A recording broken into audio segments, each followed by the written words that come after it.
মঙলদৈ থানাৰ অন্তৰ্গত গেৰিমাৰীৰ এগৰাকী কাবাডী খেলুৱৈক অপহৰণৰ অপচেষ্টা। নিশা খেলুৱৈক অপহৰণ কৰিবলৈ গৈ স্কুটি এৰি পলায়ন কৰে যুৱকে।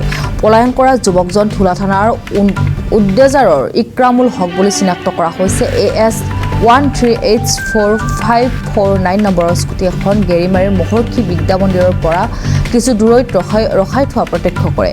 নিশা 1:30 মান বজালৈ সন্দেহজনক স্কুটিখন ৰখাই থোৱাত স্থানীয় লোকৰ সন্দেহ হয়। পুৱতি নিশা 3 মান বজাত হঠাৎ স্কুটিৰ গৰাকীক পলায়ন কৰিব খোজা প্ৰত্যক্ষ কৰে ৰাইজে। যুৱকজনে পুনতে নিজকে ৰাজু বুলি পৰিচয় দিছিল যদিও স্কুটিৰ নথি আধাৰ কাৰ্ড পৰীক্ষা কৰাত ইক্ৰামুল হক বুলি চিনাক্ত কৰা হৈছে যুৱকজনক। ৰাইজে আৰক্ষীক খবৰ দিয়ে যদিও আৰক্ষী অহাৰ পূৰ্বেই যুৱকজন পলায়ন কৰে। সেই স্থানৰ পৰা সমান্তৰালকৈ সন্ধানহীন হৈ পৰে কাবাডী খেলুৱৈগৰাকী। অৱশ্যে আৰক্ষীয়ে কৌশলেৰে ধুলাৰ সমীপৰ পৰা উদ্ধাৰ কৰে যুৱতীগৰাকীক। যুৱতীগৰাকীয়ে মুখ খোলাৰ পিছতহে পোহৰলৈ আহিব এতিয়া সমগ্ৰ ঘটনাৰ সত্যতা।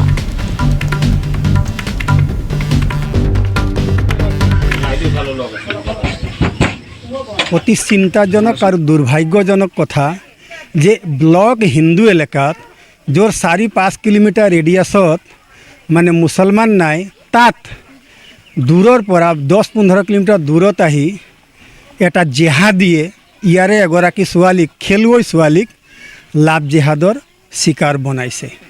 এইটো বৰ চিন্তাজনক, উদ্বেগজনক আৰু সমাজৰ কাৰণে, আমাৰ সনাতন সমাজৰ কাৰণে এটা বিপদজনক কথা। কৰ্ণাটক হাইকোৰ্টে পোনপ্ৰথমবাৰৰ বাবে লাভ জেহাদৰ কনচেপ্টটো উত্থাপন কৰিছিল আৰু আমি এতিয়া বৰ দুৰ্ভাগ্যজনকভাৱে নিজৰ গাঁৱত, নিজৰ চুবুৰীত এই লাভ জেহাদৰ ঘটনা দেখিবলৈ পাইছোঁ। ৰাতিপুৱাই যেতিয়া মোক ইয়াৰে ৱাৰ্ড মেম্বাৰৰ হাজবেণ্ড আনন্দ মণ্ডলে ক'লে, তেতিয়া আহিলোঁ। আহি মই মাকক সোধ-পোছ কৰিলোঁ। মই গম পাইছোঁ যে মাক ইয়াৰ লগত জড়িত আছে ঘটনাটোৰ লগত। তাৰপিছত মই আমাৰ মঙলদৈ থানাৰ OC-ক ফোন কৰিলোঁ। ফোন কৰি ইয়াৰে যিখিনি ল'ৰা আছে মই তেওঁলোকক যাব দিছোঁ।